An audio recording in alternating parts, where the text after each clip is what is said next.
You know, folks, the whole world is talking about Bitcoin. Want to know why?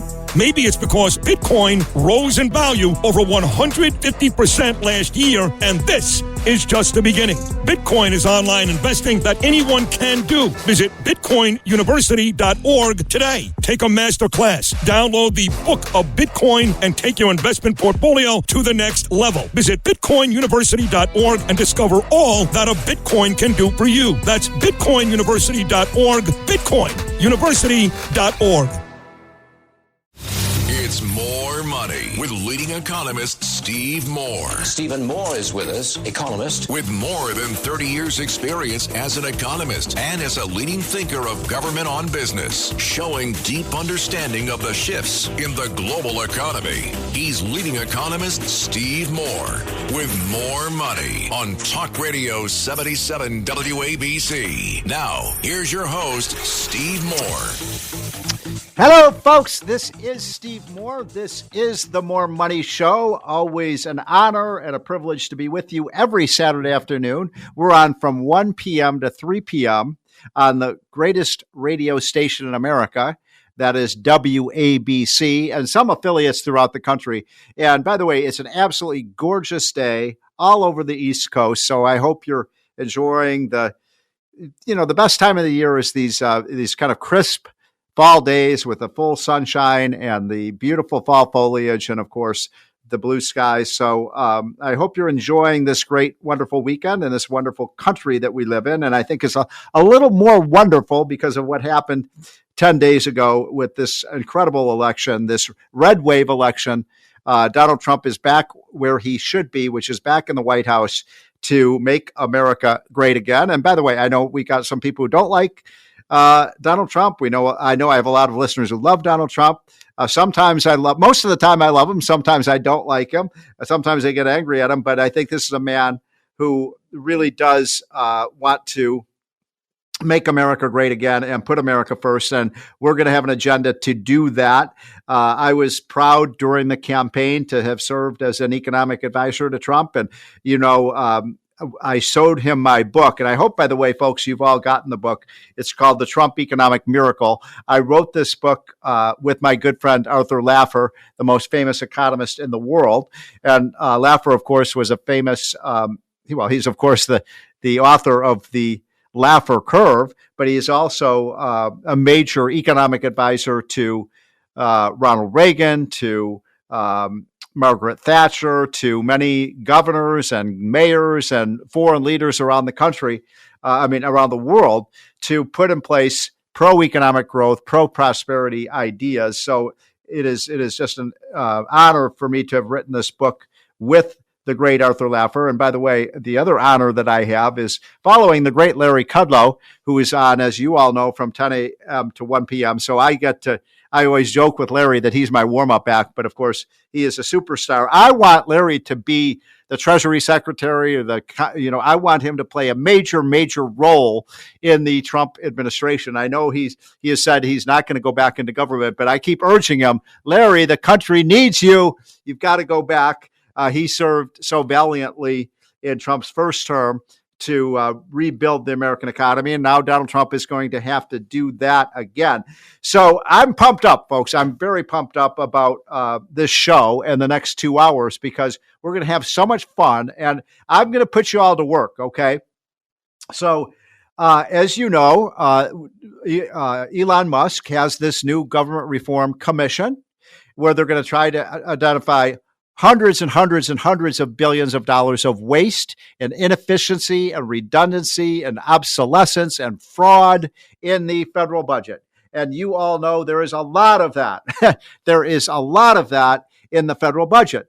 And so the task is, how do we find it? How do we exterminate all the waste and the rats in the federal bureaucracy that are not doing their job? Only 8% of federal workers are full-time on the job in the office these days. Only 8%.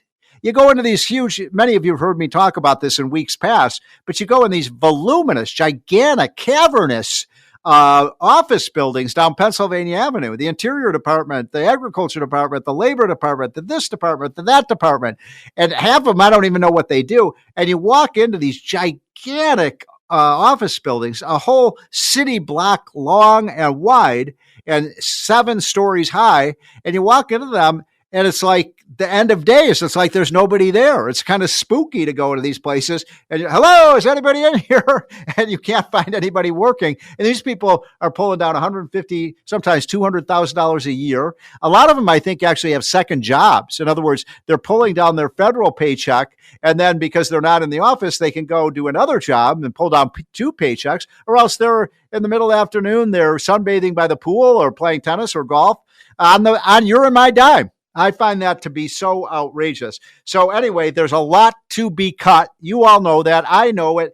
Everybody knows it. And when I've talked to Vivek Ramaswamy about this, I said, look, we have to get all Americans involved in this. We've got to get CEOs. We've got to get auditors. We've got to get accountants. We've got to get federal employees and tell us where the waste is. I said this on Fox earlier this morning when I was honored to be on that network. And I said, I quoted Ronald Reagan, who said, the closest thing to immortality on this earth is a federal government program. And we have programs that have, that are just rusting away, that nobody it's just spider webs in the offices because nobody goes in. I mean, folks, we have programs that date back to the World War I. And nobody knows what these people do. And we keep giving them tens, hundreds of millions of dollars a year. And so here is my request to you folks. I am going to be opening the phone lines throughout the show today. I want to hear from people, Democrats, Republicans, Independent. I don't care what your party is. I don't care if you're a socialist. I don't care if you're a Marxist. I don't care if you're a free market person. Everybody knows that waste is bad. No matter whatever your economic philosophy is, no matter what political party you're in, wasting money is bad for America and bad for taxpayers and bad for our financial and economic situation. So what I'm going to request of you, I'm going to put you to work, folks. I want you to call in and tell me 2 or 3 ideas that you have that I can pass on to Vivek and hopefully Elon Musk, because I want to be part of that commission. I told Vivek Ramaswamy, who's a friend of mine, anything you want me to do, Vivek, I will do. I'm at your service. And I think we could get hundreds of CEOs, thousands of Americans participating. You can go online and send your ideas, but send your ideas here right now. Tell me where we can cut. And I'm going to take your suggestions. I'm going to take the 10 or 20 best suggestions today, and I'm going to give them right to Vivek, and I'm going to get them to Elon Musk and say, here's something to start with. Here are ways you can cut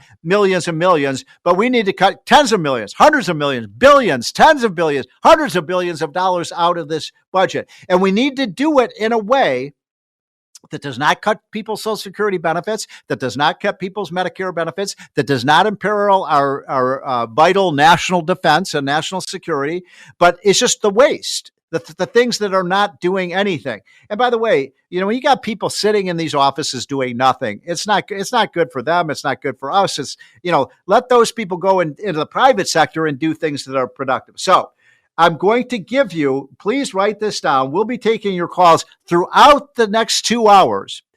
And I want you to call in, and I'm going to hopefully I can take dozens of calls today because I've saved a lot of time for this. But the call-in number, and don't call quite yet because I've got one guest coming up, and then sort of towards the end of the first hour, I'll take your calls, and then throughout the second hour, that number, 1-800, 1-800-848-9222. This is the More Money Hotline. Jot it down. 1-800-848-9222. And tell me if you can identify things that we don't need. By the way, foreign aid. Why are we sending all this money to this country and that country? We got problems here. We're running deficits and we're sending money to all these countries. We don't even know. It probably just goes to corrupt foreign leaders. It doesn't help poor people in these countries. That's what I would cut. I would cut out almost all the foreign aid, but there's so many other programs that make no sense. How about the billions and billions of dollars they want to spend on this high-speed rail system in California, like $30 billion. They've been spending money on it. Nobody's been connected. The thing isn't operational. It's a big, big white elephant that is not going to work. And so this is... But come on, by the way, if you've ever worked for the government, I especially want to hear from you because you know who knows where the waste is? The people who have actually worked at these federal agencies. They know where it is. Why do we have to have 59 different special ed programs? Why do we have to have 42 different job training programs? The left hand of the government doesn't even know what the right hand of the government does. So we're going to save our country on the More Money Show today by taking your calls. I want your great ideas. I'm going to be writing them down. I'm going to take the best, whatever ones I think are great ideas. Sometimes we get crazy ideas, but if you got a great idea, I promise you, I'm going to get it to the people who are in charge of eradicating and exterminating the waste and the spiders in our budget. So that is my task today. You're listening to the More Money Show. We'll be right back. I have, for my first guest, by the way, today, we're going to hope to get on Marc Morano. You guys know him. I've had him on the show before. He is the world expert on the climate change farce and all the craziness with the climate change movement. And so hopefully we're trying to track him down. And if we get him, we will talk about that. If we can't track down Marc, then we will take your calls at 1-800-848-9222. I'm fired up, folks. This is the More Money Show on WABC. This is More Money with economist Steve Moore. Yes. Now, Steve Moore.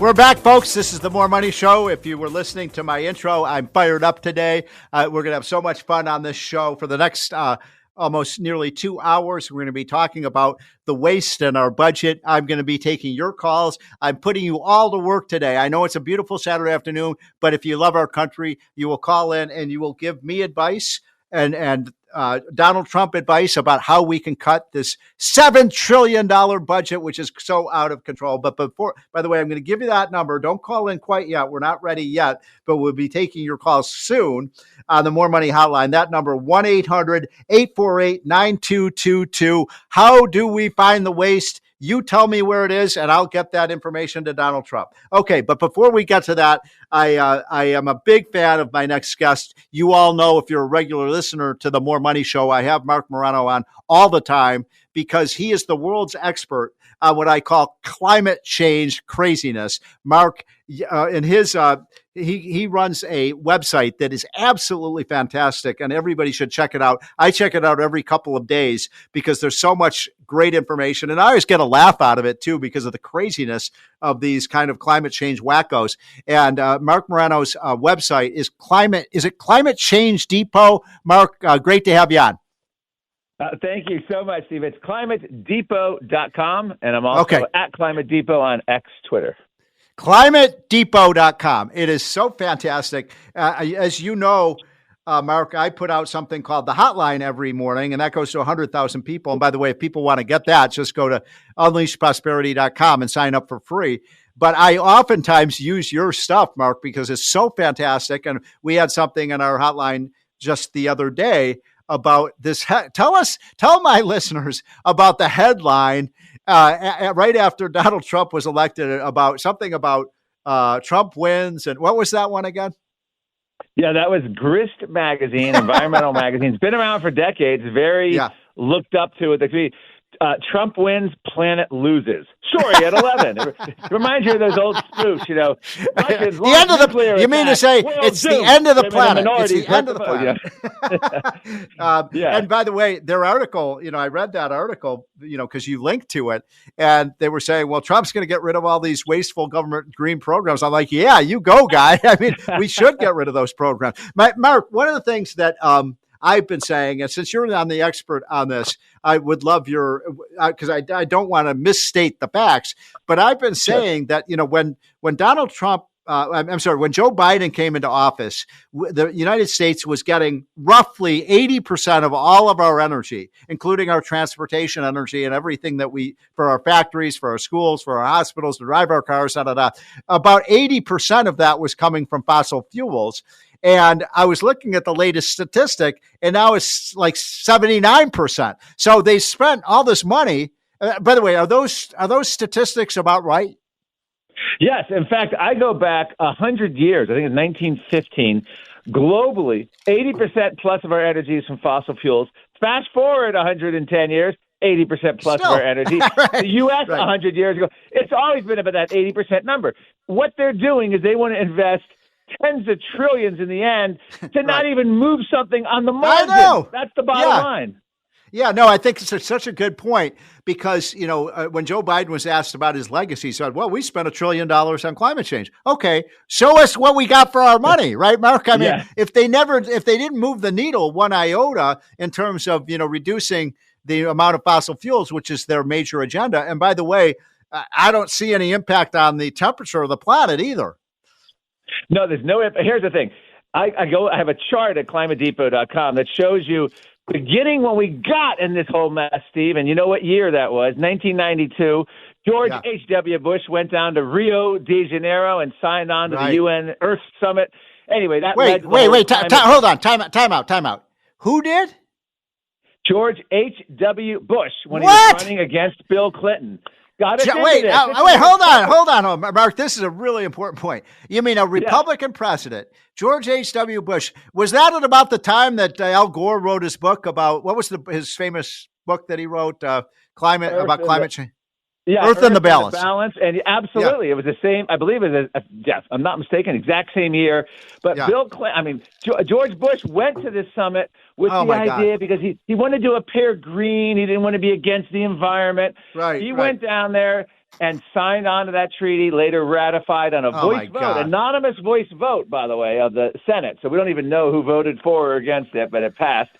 And that led to, what is that? That's 32 years of nonsense. We're now at the 29th UN Climate Summit, which I just got back from in Azerbaijan. Azerbaijan. I wanted to ask you about that in a minute because you have some great stories about what happens at those climate change conference. And by the way, thank you for doing that, Mark, because you are the one. You are the skunk at their garden party, and you report on what's actually happening at those things. But I want to.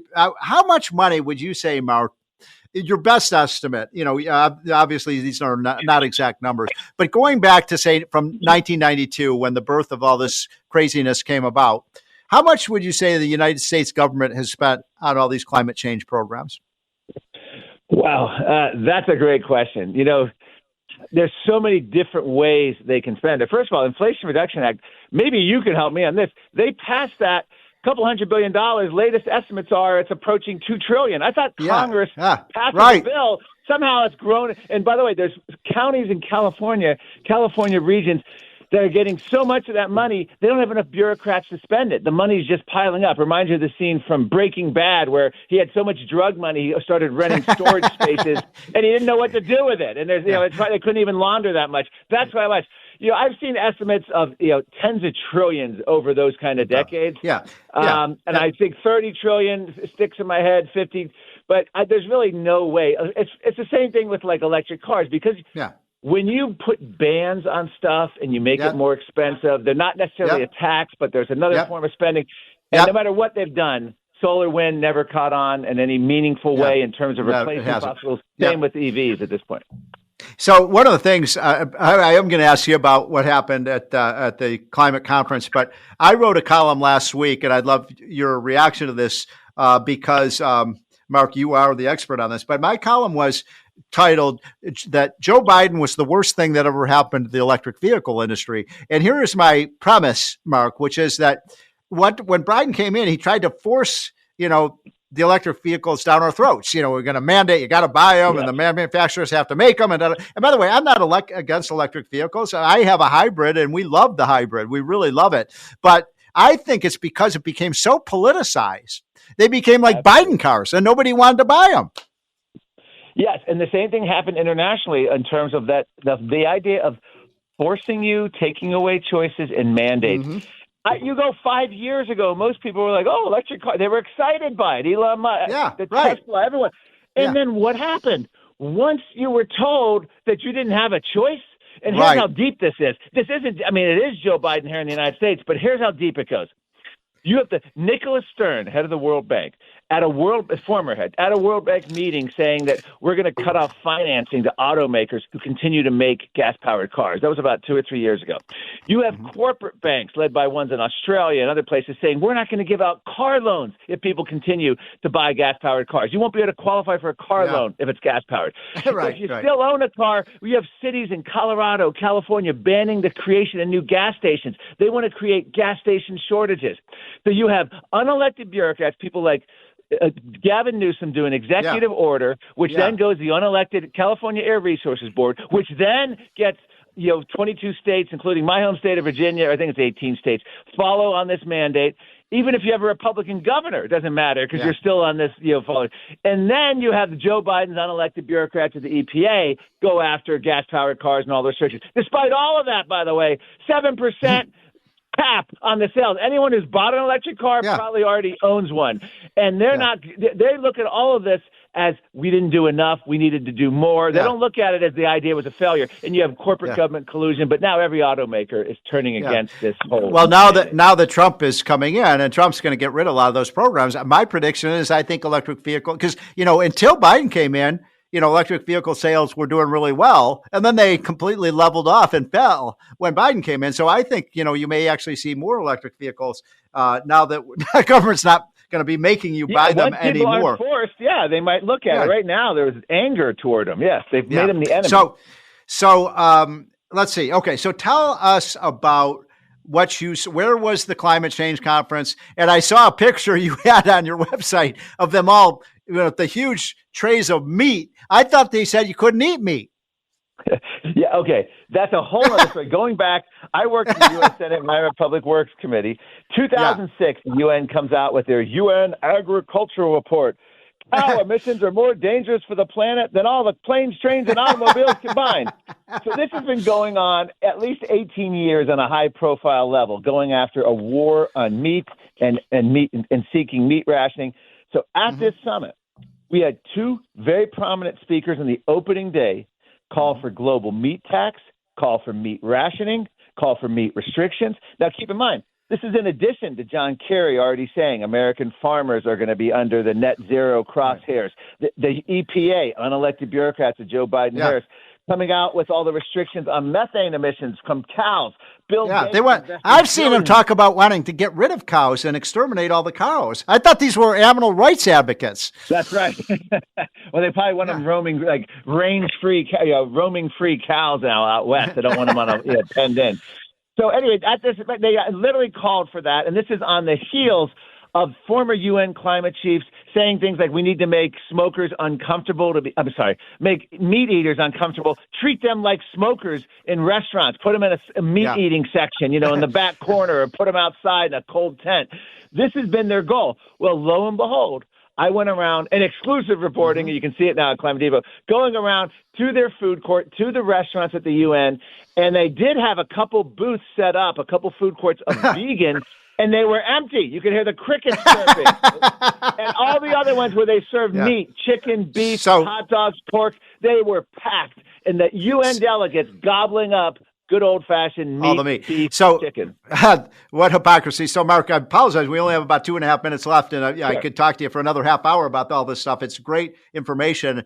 So what was you also sent something around in the last 2.5 minutes. Tell us, what was the mood of the people? Obviously, they hate Donald Trump, and they hate that America is now going to destroy the planet, but they must have been in a pretty somber mood. They absolutely are. And here's proof of the somber mood. They open up this session in another, I guess they call them petro-states. This is in Azerbaijan, former Soviet Republic. Most of it, 90% of its exports are fossil. And they are literally, it's like a funeral wake. Everyone is just sort of in stunned silence. The biggest thing you could see, not a single major world leader other than the UK Prime Minister, Western leader there. Wow. And Argentina's delegation, after 2 days, one day after they speak to Donald Trump, they pull their entire They pulled out. delegation. They pull out. Island nation said, no, we're not going because nothing ever gets done. Al Gore did show up, and you know what he did? He condemned the whole process and said, we need to change this. You know what his solution to these failing conferences is? We need to ban anyone who dissents. Any oil nation shouldn't be allowed to have voting rights and have delegation. So this is their solution. The same thing they did with Donald Trump. In America, they want to ban free speech, ban any power, and turn it into a more exclusive club, but they want all the power. So they are now infighting and bickering. So thanks. One last point, Mark, and we've literally got a minute left. But I've always said, hey, you want to stop all the carbon in the atmosphere, stop forest fires. I read a story the other day that forest fires have caused more, carbon in the atmosphere than all the cars. So why don't we just do wise things that are cost effective to clean up the air rather than these crazy plans they have? Well, because they don't make money off it. B, they don't get to control you. And that's ultimately right. That's what we're right. talking about. In terms of forest fires, they've done studies showing the privately owned lands have much less fires than the government-run lands. Smokey the Bear is probably the biggest arsonist in history because they don't let you do anything. They want to keep the forest natural, and so it's a mess. And by the way, wildfires on climate timescale down dramatically over the last 100 years, globally and in the U.S. and in Canada. Wow. It's not a good measure of climate. It's it's about land use, and they do a terrible job. That is Mark Morano. He runs the Climate Depot, right? ClimateDepot.com. It is an awesome website. He knows more about the craziness of these people. By the way, we're all for clean air and clean water and a good environment. But Mark, I don't think that's what these people are talking about. No, not at all. In fact, they're talking about rolling climate change now as a public health threat. And right before this, senior UN climate official did an article, I think it was the UK Guardian, announcing that. And they said, like COVID, we need to roll this as a public health threat and treat it like a COVID, which means they want massive control. And that's what this is all about. Folks, that is Mark Morano. Mark, thanks so much for joining on a Saturday afternoon. We're live today, and when we get back, I will be taking your questions about how do we save money? What would you advise Elon Musk to do? We'll be right back. This is the More Money Show on WABC. This is More Money with economist Steve Moore. Now, Steve Moore.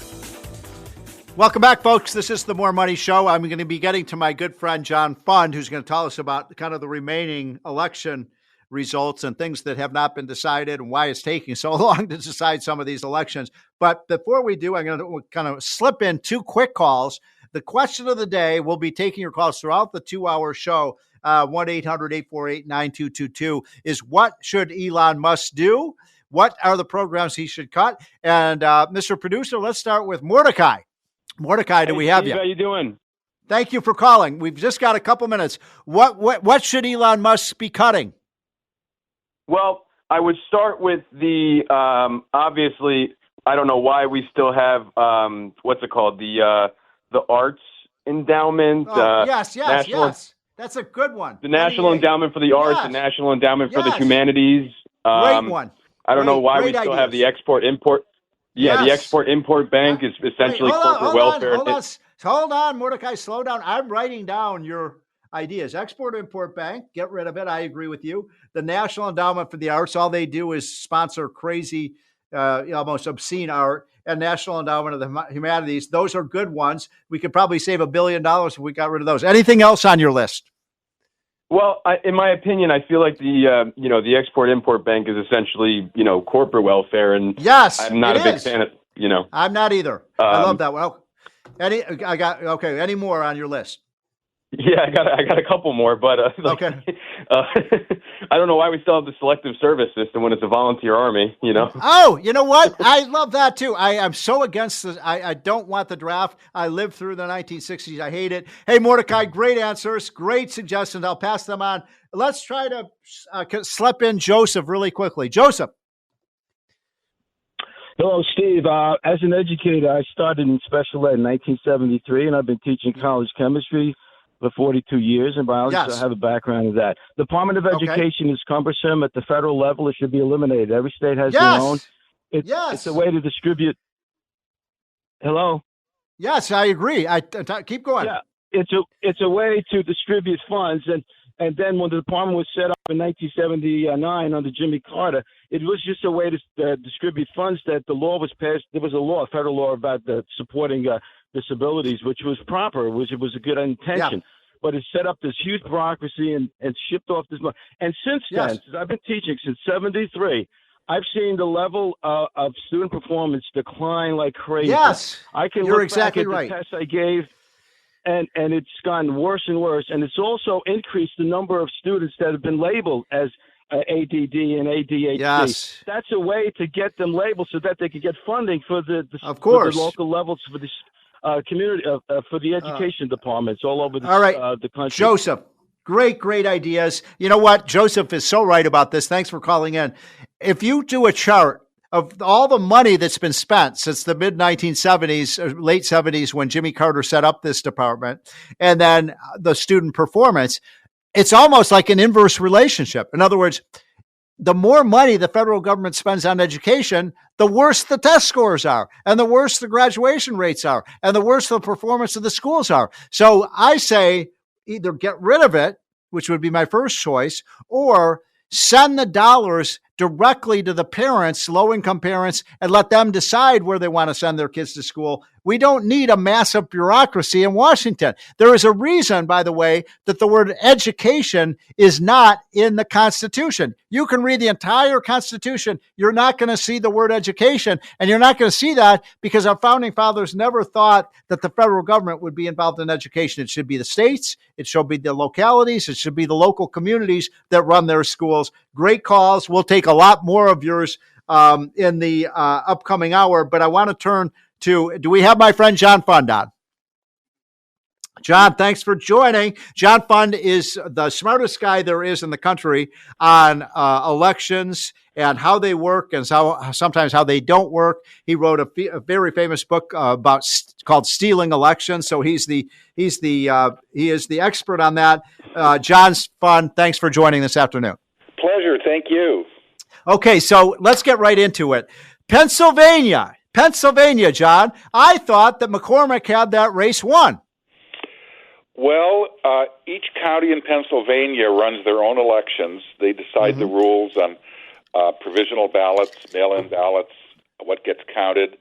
And several counties have decided that, for example, mail-in ballots that didn't have a date on them, didn't have a proper signature, were missing some pieces of information, those could be counted. And in fact, one of the election commissioners in Pennsylvania is on tape saying, I know that this is illegal, but I want to bring this to the attention of the courts. You know, there's court precedent all the time that people ignore. I think we should ignore it. Wow. So, in other words, because he was up, I mean, I'm talking about David McCormick, who was the Senate candidate and took on Bob Casey, who was the incumbent there, the Democrat incumbent, and had been in, 2 or 3 terms, John? Three terms. McCormick won that race, you know, at the day after the election by something like 30,000 votes. And then they're calling for a recount. And I'm sorry, John, I don't trust that process. I'm very wary of that. Well, the way that Mark Elias, who's the chief Democratic vote inventor for the Democratic lawyers, he says privately, you know, a recount is all about you count until your guy is ahead, and then you stop counting. Exactly. That's what they do. It seems like that's what they always do. Now, did you see any problems in any other states, or, you know, what's your overall assessment of how this election went in terms of ballot security? I think there were improvements, especially in Georgia and Arizona, who were 2 swing states. Wisconsin had a real problem. They had a mysterious 110,000 ballots suddenly. Same day ballot registrations dumped into the system. We won't know for several weeks if those people really have a valid voting address in Wisconsin. And many of them in the past have come up from Illinois as day tourists to vote, given a false address. So John, hold on on that, because I want to make sure my listeners understand what you're talking about. So this was a very, very closely contested Senate race in the state of Wisconsin. And as you all know, the Senate is very close to 50-50. I think the Republicans have 53 senators right now out of 100. And what was the name of the Republican in that race, John? Eric Hovde. And he ran against Senator Tammy Baldwin. And so I was watching that race all night, John, on election night. And the whole time the Republican was winning that race. And then I wake up the next morning and then all of a sudden, he's down by, a few thousand votes. I also saw that report that you're just talking about, that there were 100,000 same-day registration. I'm sorry, my antenna go up when I hear about that. I wonder how many of those people were not actually legal voters. Well, we don't know. And by the way, the Milwaukee Police Department several years ago did an analysis of a previous presidential election. It was a 71-page report demonstrating there has been an organized criminal effort to subvert the election process, and it named names, but nothing was done with that. The guy who wrote the report in the police department was reassigned and later resigned, and very little was ever done in Milwaukee to clean up the election process there. So one of the things, John, that I think that Republicans and conservatives did very well in this election that they did not do in the 2020 election was get their voters to vote early. And, I'm old fashioned. I think, we should go back to sort of, election day voting, but the rules are the rules. And if those are the rules that you can vote early, it makes a lot of sense to get your voters out to vote early, because a lot of people on election day, they forget to vote or something comes up and they can't vote. So do you agree with me that was a shift and one of the reasons the Republicans won? Yes, but remember, early voting is much less dangerous than mail-in voting. Early voting, you go to a government office, it's supervised, and the ballot never leaves the sight of government officials. Mail-in voting, anything can happen. In Nevada, they mailed, Steve, a mail-in ballot automatically to everyone on the voter registration list. Everyone. Wow. And I went to apartment buildings 2 years ago, and I saw ballots piled up in apartment buildings with high transient populations. Oh, God. They were just there for the picking up. Yeah. So here's the problem. The Senate race there was only decided by 10,000 votes. So like Wisconsin, that's a problem. Yeah. What happened in Michigan, I saw that my friend Mike Rogers, Mike Rogers, he was a congressman and a great congressman. I think he served in the Bush administration. And again, he was up the whole night. And then, lo and behold, on the day after the election, he was declared the loser. Any fighting business there? What do you think happened? Well, anything that involves the city of Detroit is automatically suspect. Right. But listen, here's my solution. Mike Rogers is a former FBI agent and a former chair of the Intelligence Committee. Yes, I think when Donald Trump fires Christopher Wray at the FBI, he should install Mike Rogers as the FBI. And that is a great Mike idea. Rogers' priorities should be, let's find out how much voter fraud there is, and let's make that one of our priorities. So what were the, if you were to think, because you follow this stuff so closely, I'm talking to John Fund, who actually works with me at Unleash Prosperity. He worked for, 20 years at the Wall Street Journal on the editorial board and did an amazing job there, and is also now with National Review. So John, tell me about, in our last few minutes, what were some of the things that surprised you the most about this election?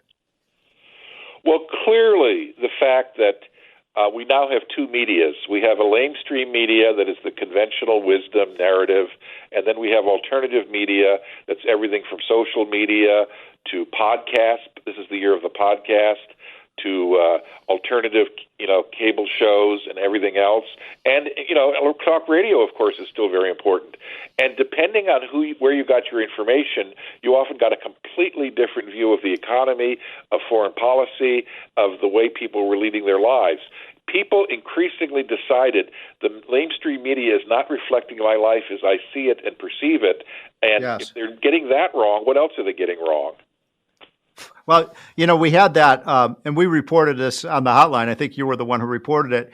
This letter that was written by Jeff Bezos. Jeff Bezos, of course, is the Amazon founder, and he is also the owner of the Washington Post. And the Washington Post, and I have to say, I almost fell off my chair when I saw this, John. They did not endorse Kamala Harris, and for my whole lifetime, they've always endorsed the Democrats, and yet they chose not to. And Elon Musk, tell people about that letter he wrote to his to the reporters at the Washington Post?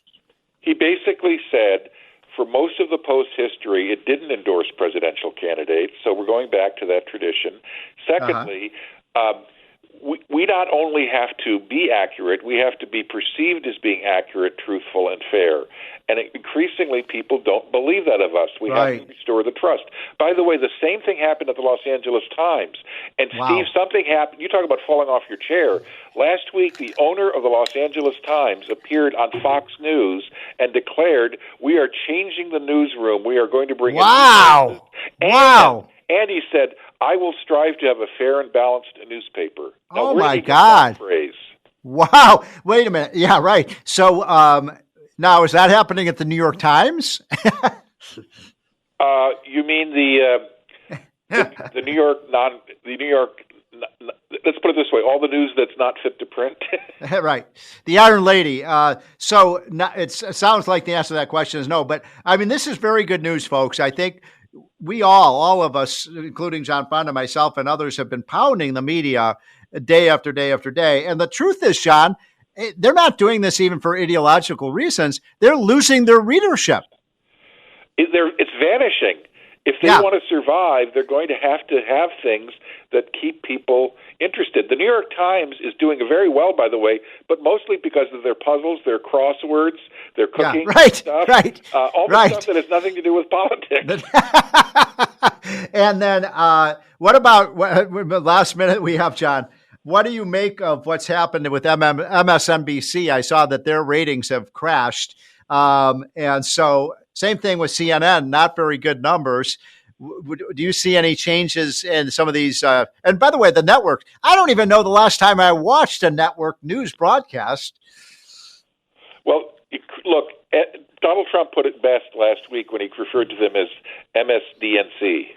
Yeah, right. People are onto them. Right. By the way, Steve, if any of your listeners want to find out more, my book, the latest book, is called Our Broken Elections. You can get it on Amazon, and it tells you everything that went wrong in 2020 and points to the success, why we had the success in 2024. Our Broken Elections by John Fund, who's the smartest guy there is on how our elections are broken. John Fund, thanks much for joining. Folks, this is the More Money Show. We will be right back. I want you to listen to our next segment because we have two of the best financial analysts in the country who are going to tell you about how to best invest your money. I'm talking about Bob and Ryan Payne. And then at the top of the hour, we will be right back taking your calls about how does help Elon Musk identify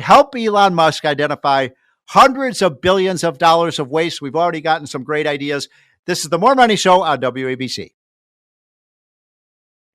Radio 77, WABC. Hey, it's Ryan Payne and Bob Payne from Payne Capital Management. Of course, that's Payne. Coming to you every week on the More Money Show, talking about the markets, the economy, your retirement, and Bob, man, oh man, it was an okay week on the street of James, not an amazing week, but overall, we've had a pretty good year so far. Yeah, Ryan, this is something we haven't been able to say for a while. We had a down week. Yeah, right. There hasn't been many down weeks. And let's face it, it wasn't really a big down week, right? Which, says to me there is definitely a bid under this market. And also, post-election, we had a big move up in the market. So I imagine a little profit taking or a breather makes sense here. But, the one, I would say, variable that does stick out to me is those longer-term treasury yields keep going higher, right? We're on a 10-year treasury now, 4.4%. Mortgage rates are back up too. Reading the tea leaves, Bob, what's that telling you? Well, what it's telling me is I'm suddenly seeing these GoFundMe pages for managers who run bond funds. I mean, they got slaughtered when rates started rising, and they got a little respite the other day. But now rates are going back up again. And if the problem with a bond fund is it never comes due, right? You have something that's open-ended. If interest rates go up, it keeps going down. I don't know how you plan with something like that, right? I mean, when you have a portfolio of bonds, high-quality bonds like treasuries or, high-quality municipal bonds, the worst that can happen is you get all your money back when the bond matures, and then you start all over again, right? It's self-correcting. Right. Well, what you're saying right now is with rates going up, bond prices are going down, right? And that's, if you own a bond fund, nothing comes due. And that probably is a big risk right now, because if rates keep going higher, which, says to me, what the market's telling us anyway, is inflation probably isn't beaten yet, right? The Fed's telling us they beat inflation, even though they haven't gotten their 2% target. But it seems to me like inflation may be more persistent than the Federal Reserve wants you to believe. Well, it always drives me crazy when they have the CPI and the core inflation, and they leave out these little things like food and energy, right? I don't know about you, but I look at my budget every month, and most of my money goes to food and energy. So how that's not incorporated into the CPI is beyond me. Now, Rye, I had Social Security, and my Social Security was the lowest increase in 4 years. So I think they should include food and energy in the CPI, because I got to pay for food and energy with my Social Security check. Yeah, and I think one of the things we saw in the inflation number this week is shelter costs, which are very important to the American people. They've been very, very resilient here. They haven't really come down the way they were expected to, and food prices have been stubbornly high. So again, when it comes to the American consumer, these are two big issues. And I think this says, especially if you're planning for retirement now, this is one thing we think about with our client base, is you have to prepare for inflation. And I think the problem with all the portfolios we review every month is most portfolios are not prepared if inflation goes up again. And I think this is a big problem.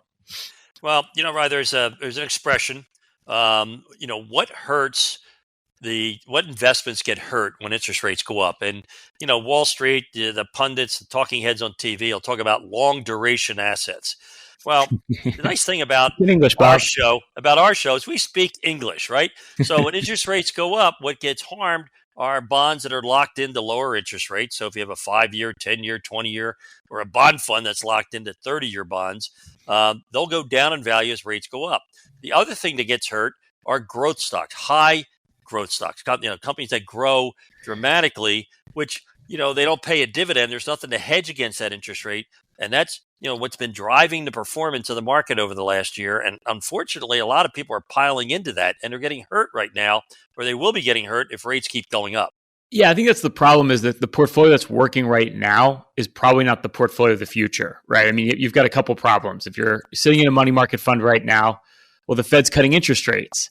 So that 5% money market fund you had before is now down to 4.3%. It could be under 4% over the next couple months. If you're owning bond funds right now, like we said, and interest rates are going up, well, that means the bond prices in that portfolio are going down. And then thirdly, the S&P 500 right now, you're getting an overweight to 7 stocks, the Magnificent Seven, which is great when they're working. But if they go out of favor, you're in big trouble. You're not properly diversified. And I think most of us don't realize how much underlying risk we actually have here. And I can see that being a big problem moving forward. Well, it's a very toxic cocktail right now, right? That's your portfolio. If you're S&P 500 index and a bond fund, you're really you're facing a level of danger that I don't think you fully understand. I mean, I spoke with someone the other day, and they said, "Oh, Bob, you don't understand. I own 500 great companies in the S&P 500." No, you don't. Right now that's a capitalization weighted index. And it's, most of it's in 10 stocks. I mean, I looked at it the other day. I couldn't believe how much money is concentrated in so few companies. And look, there's nothing wrong with the S&P 500. You should have it in your portfolio. But there's plenty of other great opportunities with high dividends, high yields, income that comes in no matter which way rates go, that you have to get your money invested into right now. Yeah, and I think that's the problem, is we don't really know what we own, right? You may have accounts in different places. You have fund names. They all have different fund names. And if you look under the hood, I think what we're finding is you have a lot more money in the same place than you realize, whether it's too much money in cash over lots of different accounts, too much money in what we would call quote unquote growth stocks or the AI trade or the S&P 500. And one thing we've learned in this business is no one's going to tell you when the party's over, right? When markets go the other way, there's no warning sign. So when you're managing risk, you want to be proactive, not reactive. So it's really when the wind's at your back, like it is right now, this is the best time to rebalance your portfolio, to make those adjustments. Don't wait, because when the party stops, that's the worst time to have to make decisions on your portfolio. It'll be like a deer in headlights. And that's my biggest fear right now. Well, I always use that word willy-nilly, right? You don't want to be willy-nilly about how you do it either, right? Because you know what? Taxes are real. The tax man wants you to pay them.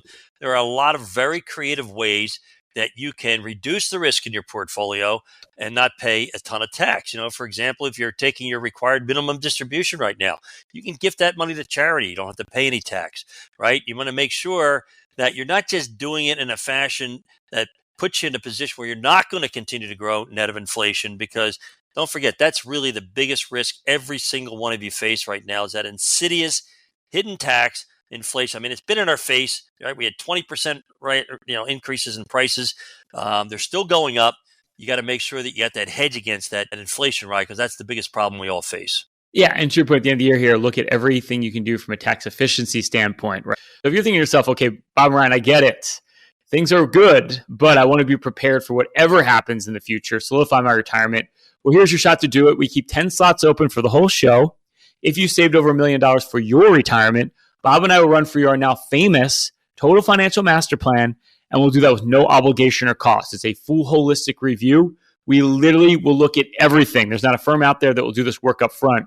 We're going to go as far as building you your own personal financial portal. We're going to give you a bird's eye view of your entire financial life, and we're going to hone in on every financial issue you need to address today, whether it's that income plan for retirement. How do you draw from your portfolio? How do you take Social Security? How do you factor in inflation? Your costs are going to double over the next 20 years. We're going to build you that dynamic income plan on your portfolio. We're going to look at diversification. Markets have been wild over the last couple of years. I don't need to tell you. Has your portfolio been all over the place? Or have you been sitting with way too much money in cash, CDs, money market funds, paralysis by analysis, can't figure out what to do? We're going to put together for you a fully diversified portfolio tied to your goals, show you how to grow your wealth, but most importantly, protect it over the rest of your life. And we're going to look at fees and taxes. Wall Street loves to sell you high cost, tax inefficient products. Whether it's an annuity, mutual fund, brokerage product, structured product, we'll do a deep dive of every investment you own. We'll show you how to reduce the cost and optimize your portfolio for taxes. It's not what you make, it's what you take. You'll get our full tax playbook. We're keeping 10 slots open if you saved over $1 million for your retirement for the whole show. All you have to do is text or call 844-752-6692. That's 844-752-6692, or just simply call 844-PLAN NYC. That's 844-PLAN-NYC. If you're one of our next 10 callers and you've saved over $1 million for your retirement, our team of financial advisors, our certified financial planners, will create for you your own unique Total Financial Master Plan. Now, there's no obligation, there's no cost. Matter of fact, there's no other firm in the city that'll do this work for you up front at no cost. But you won't have that plan if you're not one of our next 10 callers. So text and call right now, 844-752-6692. That's 844-752-6692. Or just simply give us a call at 844-PLAN-NYC. That's 844-PLAN-NYC. Hey, if you're learning more about myself and Bob and our firm, Payne Capital Management, of course, that's Payne, simply go to BeBullish.com. That's BeBullish.com. Stay tuned. We got more money coming your way. It's More Money with leading economist Steve Moore. Stephen Moore is with us, economist. With more than 30 years experience as an economist and as a leading thinker of government on business, showing deep understanding of the shifts in the global economy. He's leading economist Steve Moore with More Money on Talk Radio 77 WABC. Now, here's your host, Steve Moore. Welcome back, folks. This is the More Money Show. I am economist Steve Moore. I am so proud that I have the opportunity to talk to you every Saturday afternoon on WABC from 1 to 3 p.m. Thank you. We have so many loyal listeners who listen every week, and it means the world to me. So thank you. And I love it when I'm in New York City or when I'm anywhere along the East Coast and people say, oh, I listen to the More Money Show. It's such a nice thing for people to say. And I know we've got a great audience. We have great ratings. So thank you. If you're new to the show, we try to have fun. We try to make economics fun, believe it or not. I know that seems like almost a contradiction in terms. Everybody says, my economics course in high school and college is so boring and you make economics fun. I try to do that because it is a fun subject. How do things work? Why do people work? Why do businesses fail? Why did they succeed? What are the policies that cause prosperity? That's what we talk about this show. And of course, most importantly, we want you to listen to the show because we want you to make more money. And that's why we call it the More Money Show. We've got 3 folks on the line waiting to talk, and I can't wait to hear from them. So Diane, Dave, and David, hold on. We'll be with you in a minute. And we have, my producer tells me we have 2 lines open. Throughout the show today, if you're just joining, we're putting our listeners to work. We're making you sing for your supper tonight. And you have to call in and you have to tell me, because I'm going to get this information straight over to the Trump people, to Elon Musk, to Vivek Ramaswamy, and the people who are running the Government Reform Efficiency Commission. And we're going to get ideas to them about how they can cut not just tens of billions, but hundreds of billions of dollars of waste, inefficiency, fraud in the budget. It's an epidemic problem in Washington. I live in the swamp. I'll tell you, there are thousands, tens of thousands of people who don't do anything on the public payrolls. We've got programs that have existed since World War I. They don't do anything. We got to get rid of them. There are programs that are counterproductive. You know, I was talking earlier on the show that we've spent hundreds and hundreds of billions of dollars on this climate change, green energy, fraud, and it's not led to any change in the way we get our energy. It's just been a big drain on money. So we're going to have a lot of fun in the second hour. Please stick with us. I'm always so honored to follow Larry Kudlow, who is, on the same station as I'm from 10 to 1. So we give you 5 hours. Think about this. We give you 5 hours of the best economic political coverage anywhere in the country. And if you do not switch your dial, do not change to another station. But if you were to change to another station, you know what you're going to get? You're going to get infomercials. You're not going to we're live in color. You're going to listen to these other stations. You're going to hear some boring infomercial about a blender or about some, financial service people or selling you all sorts of crazy things. No, we provide live coverage. We have live listeners. We have live listeners calling in. So please stick with us. Before I get to Diane, Dave, and David, I want to respond to something that I just heard on the news that just came out a few minutes ago. This news flash that the chief editor of Scientific American has resigned her position because she made outrageous comments about those of us who voted for Donald Trump. And I think a lot of you listen to this show probably did vote for Donald Trump. She called us dumb. She called us fascists. She said that we're stupid.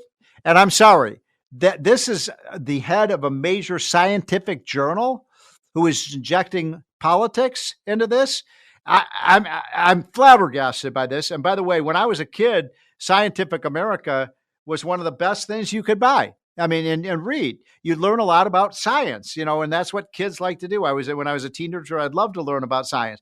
That's not what Scientific America has been doing for the last 5 or 10 years. It's all political now. It's the reason why when the left says follow the science, because they make up the science. Look what they did with COVID. They made up the science. Look what they did with climate change. They made up the science. Look what they made with the idea that the earth is overpopulated. They made up the science.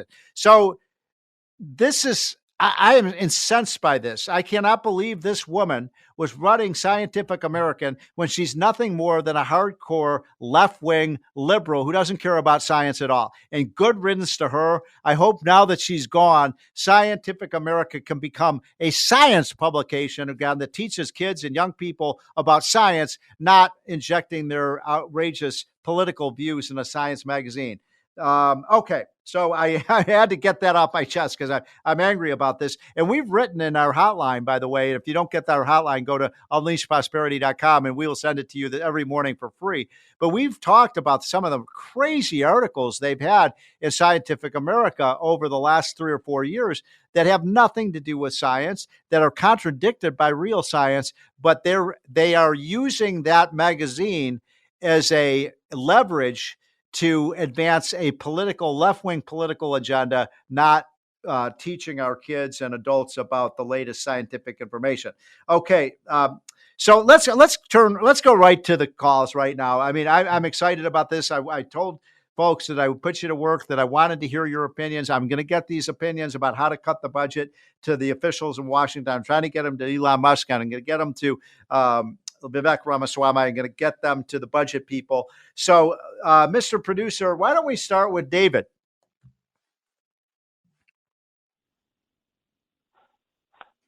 David, are you there? Hey, Steve. Yes, I'm here. Pleasure speaking to you. By the way, David, sorry to keep you on wait, but I'm glad you called. What are your ideas about, if you were on that commission, what would you advise that we cut? What do we need to do to cut this budget? My ideas pertain to your second caller, Joseph, around the Department of Education, which is about a $62 billion department. First, hold on. Time out. Hold on.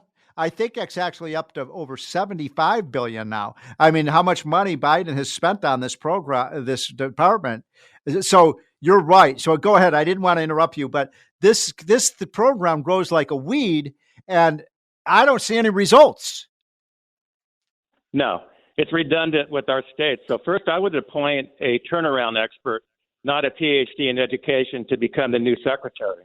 Yes. Second, I'd put a moratorium on all new policies coming out of that department and start to turn off those policies like boys and girls sports using the LIFO model. And third, I would, of the 4,300 employees they have, I bet half of them are contractors. I would terminate those contracts within 24 hours of the new secretary's arrival, and that would blow the heads off of the media in D.C. And lastly, I would... Go ahead. No, good. These are great ideas. Thank you. Keep going. I'd require, and this is for any department, require all employees to show up for work and they're assigned to office day one. No longer work from home unless you have a physical disability and you're working from home before COVID. But I have a lot of ideas to shut down the DOE, and I'd love to share them with you, Steve. If you have an email I can get from you, I'd share them with you. Our producer will give that to you. You sound like you really know what you're talking about, and all our listeners do. We have such smart listeners. These are great comments. What about my idea, David? I'll let you. I just wanted to ask you one question before I let you go. I would like to see, if we're going to spend this money on the Federal Department of Education, which I'd like to just get rid of it, but we can't get rid of it. Donald Trump is talking about getting that money to the parents. In other words, it doesn't go through the bureaucracy. It goes right to low-income parents. So kids in New York City or kids in Milwaukee or kids in Detroit, where you have, I'm from Chicago. Our school system is atrocious in Chicago. Why not let the parents have the money and let them choose the schools? You can do that, but I think if you had a pay-performance model, right, within the states, and you're incentivizing public schools, not charter schools, but public schools to increase their core curriculum and educate our kids, right? That you could do both. You could have a direct pay to work, look at homeschooling, how much that's went up in the last 10 years. Yes. The reason it's went up so much is because people don't want to send their kids to public schools. Yeah, you're so right, David. Great call. Thank you so much. You show a lot of wisdom there, and I'm in full agreement with you. Let's turn to Dave. We have one other Dave or David calling. I don't know if he's still on. Steve, great show. I'm the 80-year-old with a girlfriend that called you about 6 weeks ago. So I'm in the insurance business 57 years. Yes. And, for example, Medicare, when Medicare sends out a statement, they send me an 8-page statement in several languages. A private insurance company sends it out in 1 page. I mean, there's just one example. Right. How many things do they waste by doing something like that? The other thing is, in my career, I've met so many people who are on either Medicaid or some kind of welfare system because they don't show their income. And meanwhile, they're driving a $70,000 car. Yes. The government has not gone after those people to check their assets and liabilities. I agree. To get them off the system because they're bleeding the system. I can't believe the people I meet, and they say, well, they don't need it because they got this, that, and that, and they have more money than me. Right. This is a fantastic. Yeah, no, you're making a great point, Dave. And I have to say that there's no asset test. So you could literally have somebody you could literally have somebody drive up to the food stamp office to get the food stamps in a Porsche. And I'm sorry, somebody who's driving a $7,500,000 car should not be getting food stamps or free health care. Great call, Dave. I will pass that on to Elon Musk. Folks, we're going to take a quick break. We'll be right back. This is the More Money Show. And don't forget, I'm going to be taking your callers all the rest of the hour. 1-800-848-9222, 1-800-848-WABC. We've got 2 lines open. I want to hear your ideas. How do we save money? What should Elon Musk do? This is More Money with economist Steve Moore. Now, Steve Moore.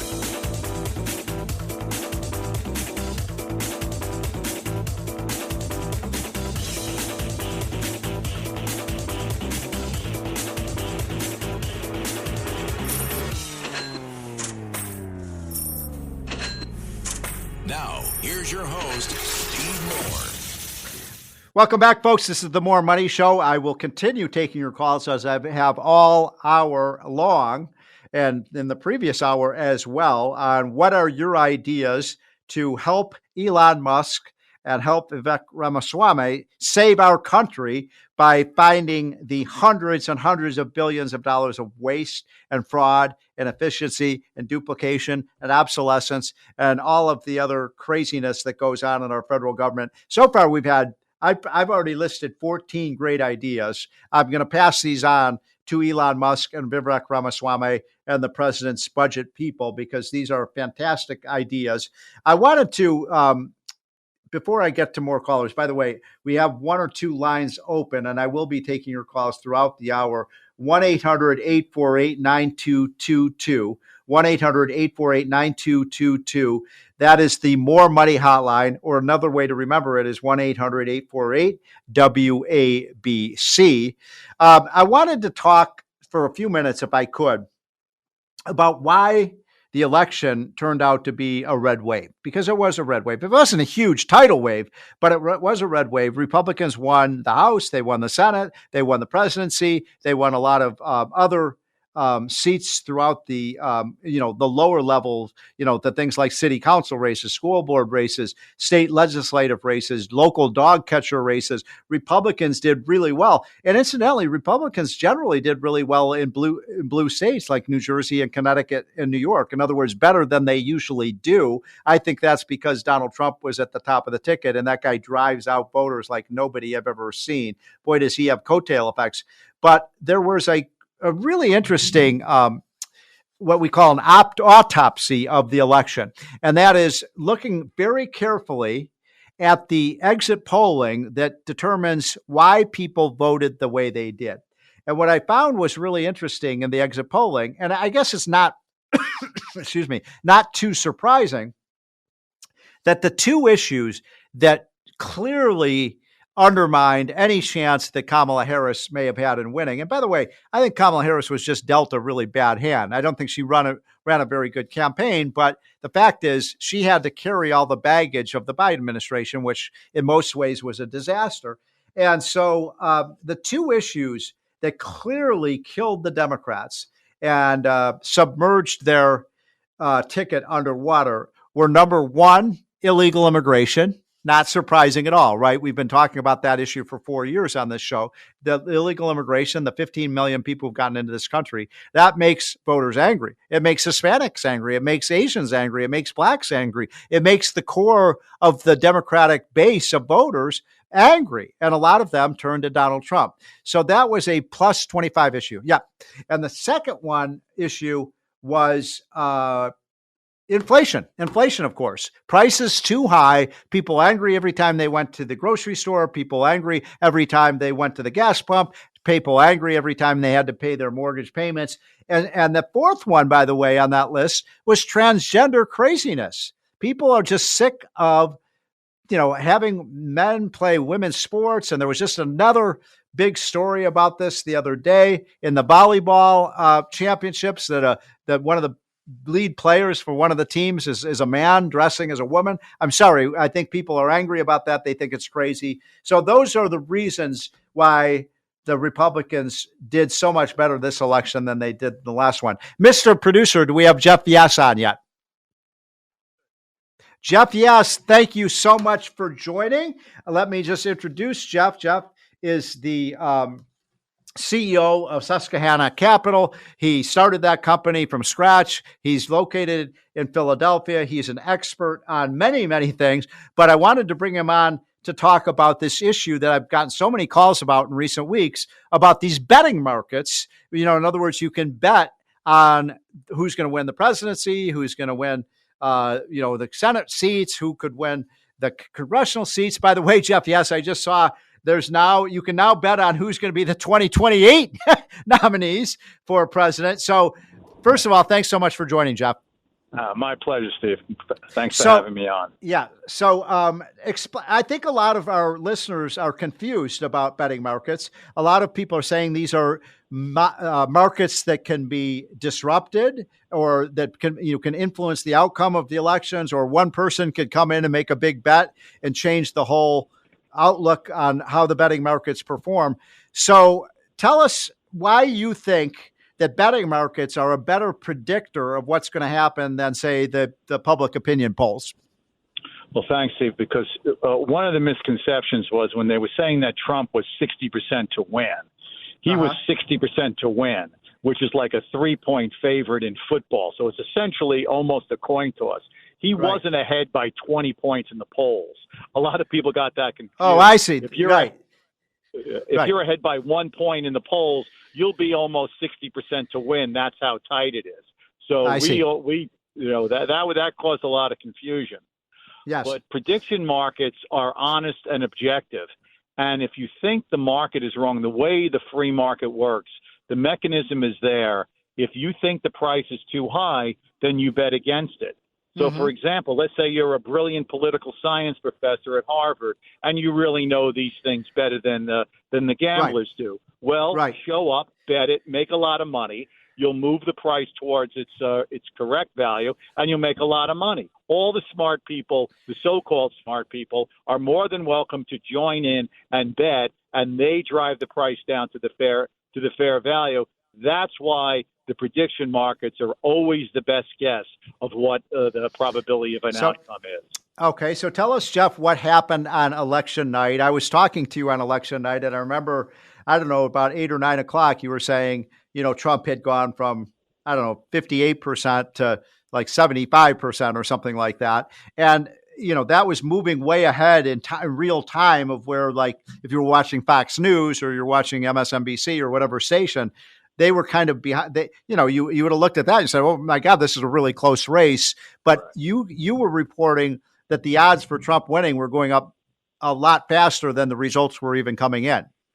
That's correct. The race is pretty much over by 9 o'clock because we were able, other people and ourselves were able to get county data, and we can see how the results are coming in. What CNN and Fox is doing, they're all very careful about not calling the race too early. So they want to, be on extreme caution. Now, what should have been up there was the probability number, so people can watch that number go up and down.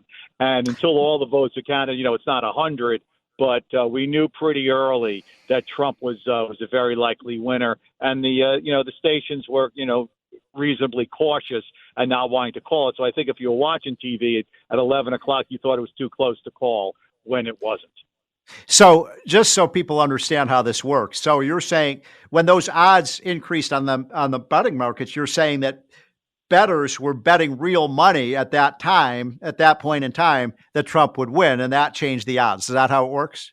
Exactly. So all the bettors see the data coming in, they extrapolate. It's not sure because, by the way, in 2020, Trump went from 30% to win to 75% to win. I remember. Then Arizona came in and it went the other way. So, 75% is not 100. There's a 25% chance that it's nothing. So, but in this case, it went 75, 85, 95 pretty quickly.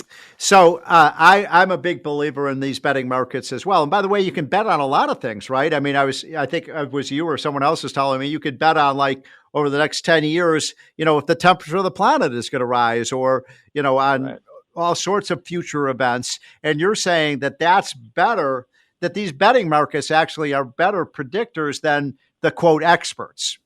Yes, just think how great it would be if we're trying to establish it. We can get a mark, let's say, in the next 10 years, will the worldwide temperature be 1 degree Celsius warmer than it is now?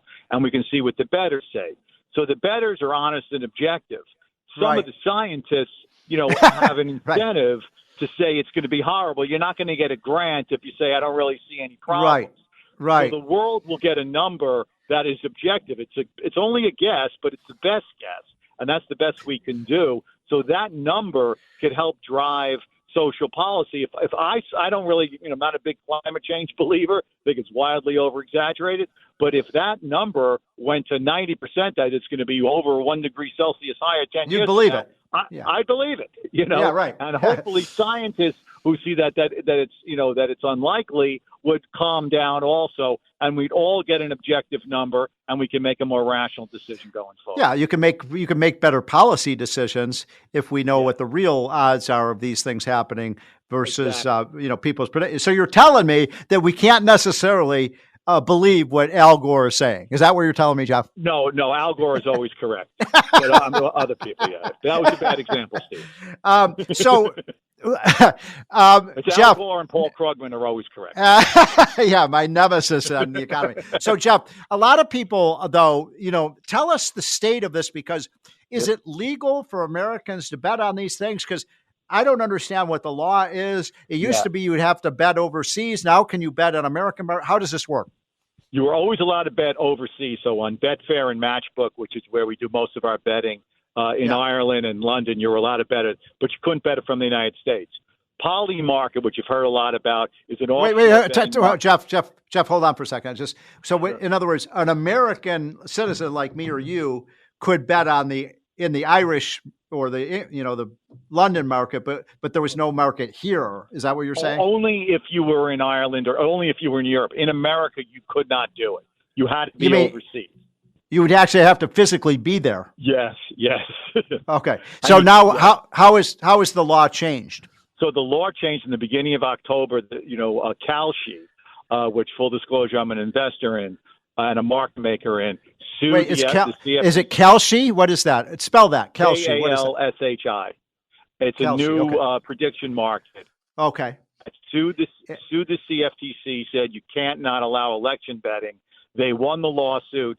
CFTC, countersued, went to a court, and finally, in the beginning of October, the court ruled you can list election markets in the United States, and it became legal, about a month before the election for the first time ever for an American citizen.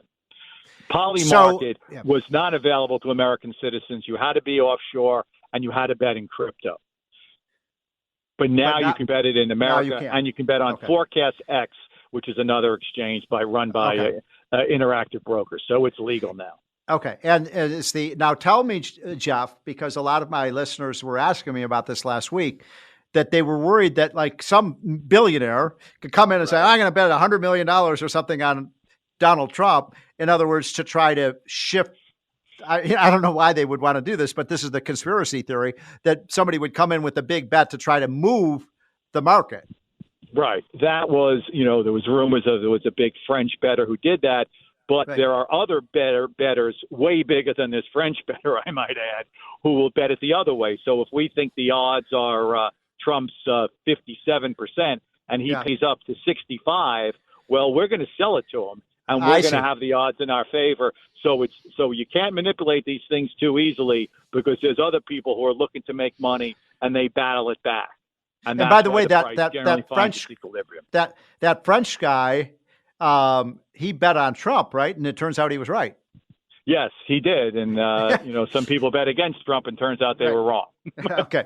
So tell me what other types of things can you bet on? We talked about politics. We talked about you could bet on things like climate change. What other types of things do you think that right betting now, markets? You might be interested in Scott Bessent and Howard Lutnick are exactly 50-50 to be the Oh, okay.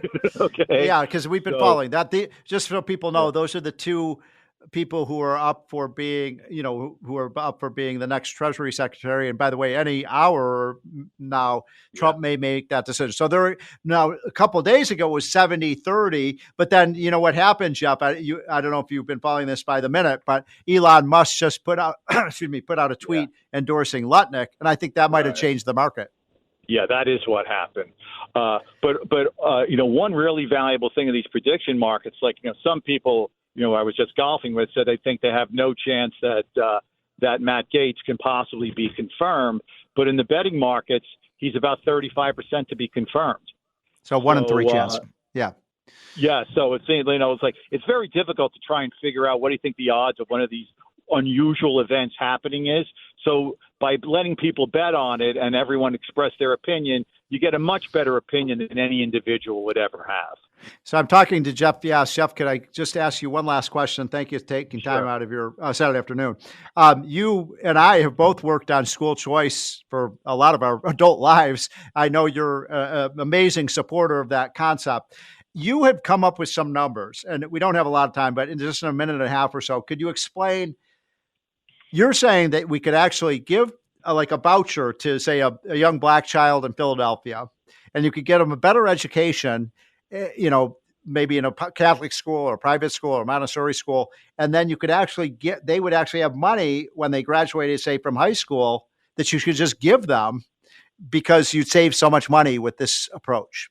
Yes, the big idea is in Philadelphia we spend $26,000 per kid.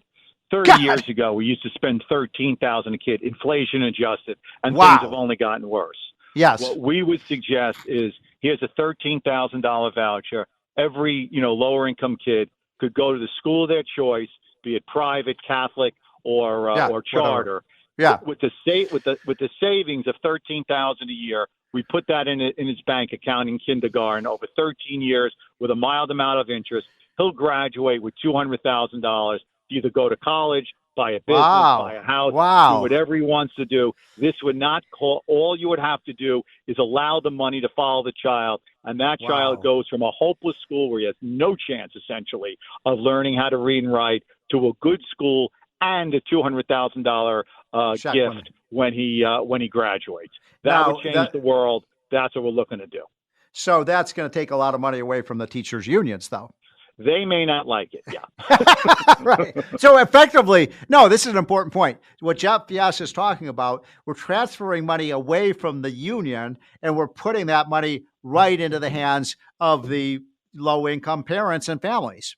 Yes, and what is the big myth, what they will say is we're trying to destroy public education or taking money away from education. We're not taking a nickel away from education. We're just taking it away from the bureaucracy and giving it to the children and let them spending it as they please. The public or the government really will still be funding education.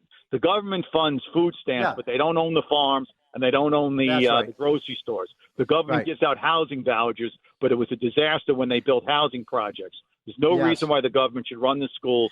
They should fund the schools by giving the kid the money, the parents the money, and then get out of the way. Well, Jeff, I would take it one point further, which is that I think actually if you did this system that you're talking about, and I know you've talked to Donald Trump about it, I know he's talking about, really having the federal dollars follow the students. But I actually believe, you and I believe that competition is a good thing, right? And I think the best thing you could do for these rotten public schools is make them compete to get the kids. Exactly. All the studies show that whenever a charter school opens up or something like that, the public schools, they step up their game like any other business. They get a little better. So if you want to go to a public school, you're going to go to a better public school because they're going to have to compete and treat the children more like customers instead of just, people have no choice but to be there. What a concept. Jeff Fias, thanks so much for joining. Jeff Fias is with Susquehanna Capital. Folks, we'll be right back. This is the More Money Show on WABC. This is More Money with economist Steve Moore. Now, Steve Moore. Welcome back, folks. This is the More Money Show. We're having a lot of fun this afternoon. I hope you're enjoying this beautiful weather. all along the East Coast. After my show is over, I hope you get out. I hope you get some exercise, get some fresh air, absorb the wonderful sunshine, and look at the incredibly beautiful blue sky and the fall foliage. Is where I live. It's absolutely stunningly beautiful. I hope it is where you are too. But we're not done yet, folks, and we've got a lot to cover in these last 20 minutes of the show. We are taking your calls. We've been taking your calls for the last hour and a half. I have literally 2 pages of notes that I've taken from our callers with unbelievably great suggestions that I'm going to take to Vivek Ramaswamy. I'm going to take them to Elon Musk. I'm going to take them to Donald Trump's assistants and make sure he sees these, because these are fantastic ideas about what should Elon Musk do to downsize our government, get rid of the waste. We've talked about all sorts of programs like the Department of Education. We've talked about the National Endowment for the Arts. We've talked about some of the crazy green energy programs. We talked about the duplication, all the special ed programs, all the different programs that just, load on top of each other. The left hand of the government doesn't even know what the right hand of the government is doing. So many ways we could save money. I love your ideas. So let me see here. I think, Mr. Producer, did you say we have Veronica? Veronica? Yes. Hi. Hi. By the way, are you from Pennsylvania? I am. I'm from Philadelphia, and I voted for McCormick. I was going to say, I am Veronica. I am very nervous that the Democrats are going to try to steal that Senate seat. I was very nervous that they'd take all the mail-in ballots and turn them into blue ballots, the red ballots. Right. But let me tell you about what I want to save the money with. Bobby Kennedy might like this too. Okay. Replace all. I'm also an Air Force nurse corps veteran. Replace all RNs with LPNs. You'd save about $40,000 to $50,000 a year on each one. And no, wait, sorry, hold on, time out. Hold on. I don't exactly understand. You're going to do what again? You're going to change the are you talking about nurses, or what are you talking about? Yes, registered nurses. Yes. In hospitals so what do you? or anywhere. So I'm sorry. So explain again what you're talking about. So you've got registered nurses. What do you want to do? Nurses in the federal government, in the prisons, in the hospital, in the military, in the Indian affairs, right. So yes. all that. Yes. Change them to LPNs, licensed practical nurses, and they get paid like $40,000 less a year. So on every single RN in the whole country, you'd save money. You'd still need. Hold on. What? I don't know. I've never heard of that term. An LPN. What's an LPN? Practical nurses. Every state gives a test. It's only 1 year of schooling, and people become a practical nurse. Oh, I see. Okay. And after so 1 year of schooling and a state exam, and they get a license, which is very good. Yeah, but are they? Hold on, Veronica. I'm trying to explain. I understand this because you're making some good points. So here's where I think there would be pushback. Are these LPNs going to be as qualified as the registered nurses? Yes, there'd be a lot of pushback. I know, but I'm retired, and I don't care. Okay. Are you a nurse? To me all my life. I'm a retired registered nurse. Oh, I see. Yeah. Okay, and you're saying in the Air Force as a nurse. Oh my God! Well, thank you for your service to our country. I think it's a cool. I'm going to look into this, Veronica. And please, Veronica, will you do me a favor? Please do not let the Democrats steal our Senate seat in Pennsylvania. I know, but that's what they're doing. I mean, they could just take all those things and make the red ballots into blue ballots because my name is on it. I went and I voted in the booth, but. Thank you. Well, they could just take it because they know I'm a Republican. So, do you listen to our show on WBC or? Oh yes. Okay, good. Well, on my phone. Oh, good. Well, thank you for listening, Veronica. Let's get to our next caller, Mark in Connecticut. Hello, sir. How are you today? Good. Thank you so much for calling in. You're going to help us, Mark. You're going to help me and help Elon Musk and help Donald Trump save money. How do we do it? Absolutely. I'm glad it's about time that they've created this Dodge, because there's been so much waste. But a lot of your callers have been very specific. I think a more basic approach would be a ground foundation is to eliminate any federal agencies that are duplicating state agencies. I see that as waste. Yes, right. I think that, I mean, because there's duplication at the federal level and then the state level and then the local level, and you've got just these layers of bureaucracy. I mean, the Department of Agriculture in Oklahoma knows better what's for Oklahoma than Washington, D.C. No question about it. No question. And you know what, Mark? This is consistent with our system of federalism where we're supposed to let the states take the lead on these programs, but the federal government now treats the states like they're subservient to the federal government when it's supposed to be the opposite. I agree. I mean, it's constitutional. Well, Mark, great comment. I couldn't agree more. We got to find where there's duplication at each level of government and save billions of dollars on that. Great call, Mark. Let's see. I think, who do we have next, Mr. Producer? Okay, go ahead. Yes, you had someone who stole my thunder a little bit about the elimination of the National Endowment for the Arts and so on. Yeah, right. But I would take it further. By the way, can I hold on? Time out. Because a lot of people might not know about the National Endowment for the Arts. But do you remember that they had this was maybe 30 years ago. They had something called Piss Christ, and it was a photograph of someone. It was either a painting or a photograph of someone sticking a cross in a toilet. And they called that art, and it was paid for with federal tax dollars. Here's the whole thing from my standpoint. The National Endowment for the Arts, National Public Radio, National Public Radio, plus the equivalent PBS, they all may have begun with the innocent sound of impartiality, but they quickly all became radical left. Yes, and I discovered that long ago. So I agree with the fellow that said eliminate them, but in place of that, let's create a secretary for the visual and performing arts.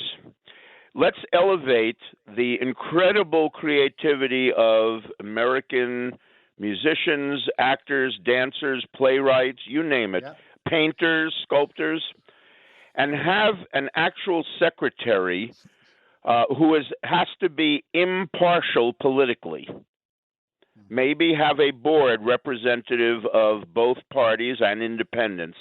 Yeah. But elevate this. After all, sports gets plenty of its money, but the National Endowments for the Arts has been giving to orchestras that are politically correct and DEI. Yes. And many of them have presented junk in the way of so-called arts.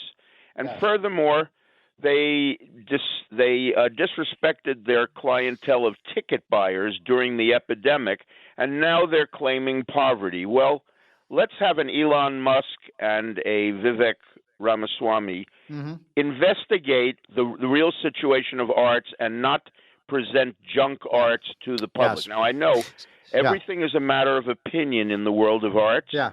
But there has been so much junk presented to the public that people are rising up in outrage. They are. Just the way they have been politically.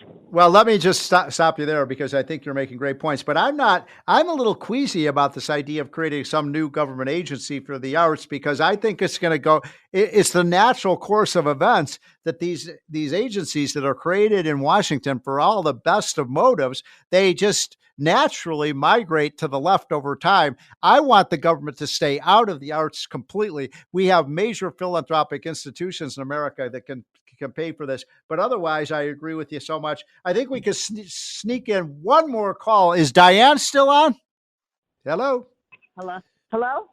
Hi, Diane. Hello? We've just got a few minutes left. What do you got for us? Okay, so on Kudlow, they said that there was 500 trillion of national assets that they identified. Why not sell 35 trillion of all these empty buildings and all these assets and pay off the national debt? Yeah, so I love that. But it's not 500 trillion, but it's at least $500 billion of unused assets. I love that idea, by the way. And I also think I'm going to give you some statistics. We have $40 trillion of energy resources, oil, gas, and coal. Let's drill for those resources. Guess what? It creates jobs for Americans. It makes us less dependent on Iran, Iraq, and Russia and China. And we can actually charge these oil companies a royalty and fees that we could collect, in my estimation, we could collect about $5 trillion of royalty fees over the life of these assets. And then with minerals, we also have somewhere in the neighborhood of $8 trillion of mineral, trillion, not billion, of, everything from lead to copper to aluminum to, the kinds of precious metals that we need for all sorts of technical, scientific purposes. Why do we import minerals from other countries when there's no other country in the world that has more minerals than we do? That doesn't make any sense. So uranium was the one I was thinking of. We have so much uranium in this country, and uranium is critical for a nuclear, both in terms of our weapon systems and also our nuclear power. So I think that is a great, great idea. Let's sell off assets we don't need, Diane. I think you've made a great point. All right. Thank you. Thank you. All right, folks, we are coming to an end here. I just want to tell you, first of all, thank you. Fantastic ideas. I knew you would come through for me. You always do. The callers were absolutely right on the mark on everything that you have suggested. I want to add to this. I would get rid of the Department of Energy entirely, because all the Department of Energy has ever done over the last, well, it was created in 1978, so that's like 45 years or something like that. What we ought to do is we ought to get rid of the Department of Energy and let the free enterprise system work. We don't need people in Washington tell us where we should get our electric power from. We should let the market work on that. And then there are hundreds and hundreds of programs like urban mass transit grants. There's programs that overlap with each other. Like I was talking about all of the special ed programs and all the job training programs and this and that. We should consolidate those and then save money on the bureaucracy. And then the other thing I would do if I were Donald Trump and Elon Musk, I call a 30% across the board reduction in force. And I would do that in the Pentagon as well. I know we're all for a strong national defense, but I'll tell you, I live right by the Pentagon. It's one of the biggest bureaucracies out there. So folks, we're going to end the show. In the last 10 minutes, we're going to listen to two of the best in the business, Bob and Ryan Payne, talk about how you can make more money in these financially tumultuous times. I hope you have a wonderful weekend. Thanks for listening, and I'll be back same bat time, same bat channel on this station. Have a great weekend, folks. Ryan Payne and Bob Payne back again on the More Money Show from Payne Capital Management. Of course, that's Payne, talking about the markets, the economy, and your retirement. You know, guys, it feels like the markets every single week are just getting more hot, more speculative.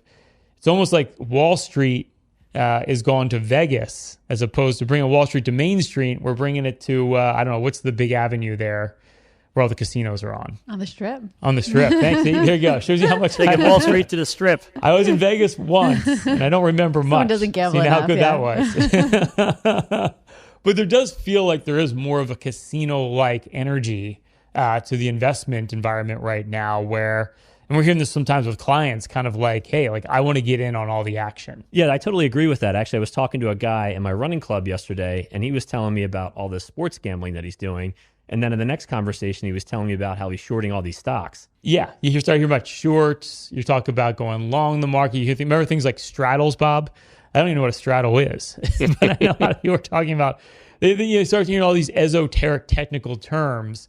People are like studying the charts now. And you know, when you're studying the charts, over time, that typically is a really bad strategy. Well, it's funny because if you ever go to the casino, what'll happen is you can get in like a hot streak, right? So maybe you're at like the craps table or a blackjack, and those tables are just kind of boring. There's some people playing, but then you'll see when somebody's having a hot streak, all of a sudden all these crowds will come around the table and they all want to be a part of it. And that's what happens in the stock market. It's like they see this hot streak happening and they want to get in. All the crowds are around. But usually if you're at any of those casinos, you'll see like that hot streak will end, and it usually ends pretty quickly. And so that's where you don't necessarily want to be where all the crowds are. You probably want to be at that other table where the hot streak hasn't started yet. And I think that's what you want to think about when it comes to the stock markets. I just keep hearing Kenny Rogers as you're talking, Bob. You got to know when to hold them. You got to know when to fold them. And the problem is, like, you know, you forget about the downside. And that's, I think, where we're at now. It's like we have very short memories when it comes to investing. And I think if you invested through the dot-com bubble bursting, like when I started in the business, Bob, we started our firm Payne Capital Management during the great financial crisis, and those downturns are just horrific. But, all of a sudden it's like we don't even think about those downturns that can possibly happen. It's a great point. When you go to the casino, that hot streak only lasts till it doesn't. And it seems like it's more about odds and probabilities. Right. That's a great juxtaposition of markets, right? When we, 1999, 2000, we literally had people going all in, right? But it didn't go all in with us. They were picking up the phone and calling someone else. And of course, it was huge losses over the next 2-3 years. When we started Payne Capital in 2009, 2008, how many phone calls did you get asking to go all in? I don't remember ever getting one. Matter of fact, I remember pulling teeth to get anybody just to put a little bit of money into the equity market back in 2008. It's funny. The analogy I feel here is like when you go to a Goldman Sachs office, people always talk about how beautiful it is. There's lots of mahogany. They got the best china. And I had a client once say to me one time, because he was pitched by Goldman Sachs, and he's like, I wonder who's paying for this. It's like, you are, because those products they build, they're just so full of fees that are embedded, and typically they end up not being the best places to be for your money. It's shocking. But yeah, it's almost like buyer beware. And, it's at some point, I think what happens with markets when you get into, you oscillate from fear and greed, is they do become casino-like when you start getting closer to what we call, irrational exuberance, which it feels like we're kind of on our way there right now. Yeah, but you know what, guys? From a selfish point of view, truth be told, I love these periods when we have irrational exuberance. I love seeing the market go up huge every day, and I love seeing speculators just pour in hand over fist, because that means we've got 20 years of runway of new clients that we're going to be fixing portfolios over that period of time, because all good things must end, unfortunately. It's kind of sadistic, but it's only Bob. temporary. I like it. But that temporary ending can be very, very painful. Bob's handing out those high roller cards. G-Man, what are you seeing with your friends right now? Are people talking a lot more about the stock market? I mean, you're in your early 30s. You're like a younger millennial. What is kind of like the vibe amongst your friends? You guys talk about stocks, crypto? When we're not talking about the election, we usually talk about... Wait, there's an election? Yeah, I mean, all of my friends who were during COVID, who had all this extra money, were trading options, are now have stopped doing that just because they don't have the time to do it anymore. I'm starting to get a few texts from them. They've been asking me about my portfolio, how they should be positioning themselves, and I feel like it's also for our generation. It's a lot of other responsibilities coming in. Some of these people are getting married, so they don't want to take that much risk. But anyways, I definitely think the interest is starting to pick up again, especially this year. Market, you see, making all-time highs over and over and over again. So that FOMO is definitely creeping in, and people who had stopped trading during COVID times are definitely coming back. They want to hopefully not as much as take on as much risk as they did before, but definitely there's some interest picking up. Animal spirits are coming back. It's I feel like anecdotally, it kind of reminds me of, you brought up when we went to Puerto Rico earlier this year. We went there as a company trip.